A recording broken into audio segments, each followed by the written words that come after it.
Hi, I'm Mary Eber reporting to you from Wolf Park. The park allows researchers an opportunity to combine field studies with observations on animals within the park. They offer guided tours for the public as well as Howl nights. Let's take a look. It was started by our founder, Dr. KLINGHAMMER. He taught animal behavior at Purdue University, and he wanted a place where he could study wild animals. He was particularly interested in wolves. He started out with 2 wolves from the Brookfield Zoo in Chicago, and he wanted it to be a place where his graduate students could do their graduate student research for master's theses or dissertations, and also where he could host visiting researchers and where members of the public could come in and just visit and go on guided tours. I've been doing in-home dog behavior for 25 years. I came here in '97 for every seminar that they offered, and I met Eric, and I ended up moving here in '98. We were married, and I became very involved with the wolves. I was a puppy mother for the 2004 and 2005 litters, which is a lot of work. We put in about 2,000 hours and sleep with them and bottle feed them.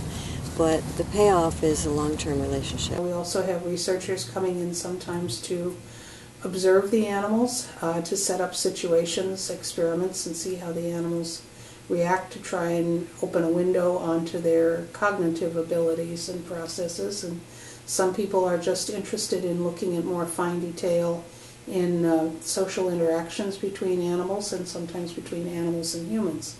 We got a lot of road kills, so there's a lot of deer around Indiana, so we get calls from sheriffs who've spotted deer, or from just people who said there's a deer in the front garden. So then we go and collect it and we butcher it up into pieces, like legs and ribs and stuff like that, and then what we do is 3 times a week we just toss it over. Celebrations for the wolves, which are also fundraisers, but they're also environmental enrichment for the wolves. Environmental enrichment means doing things for the wolves so that every day is not like every other day in captivity. We're going to have a Christmas party for the wolves. It's an annual thing. The wolves in here will get a tree decorated with edible ornaments, and the wolves in our retirement area will get wrap packages full of treats. We have Howl night every Friday and Saturday nights. So the lecture starts from 7:30 until 8:30 or 7:30 till 8:30.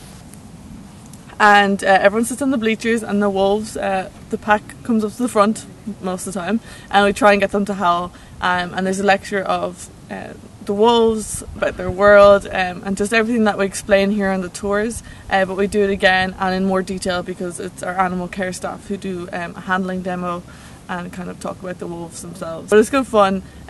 Most of the time the wolves howl, sometimes they don't, but you can also hear the coyotes as well. They're really loud in comparison to the wolves. Our animals are here as ambassadors of the wolves in the wild, and people get to see the interaction of a pack that they can't see in the wild because they're so far off. So you see the same natural behaviors here, only close up.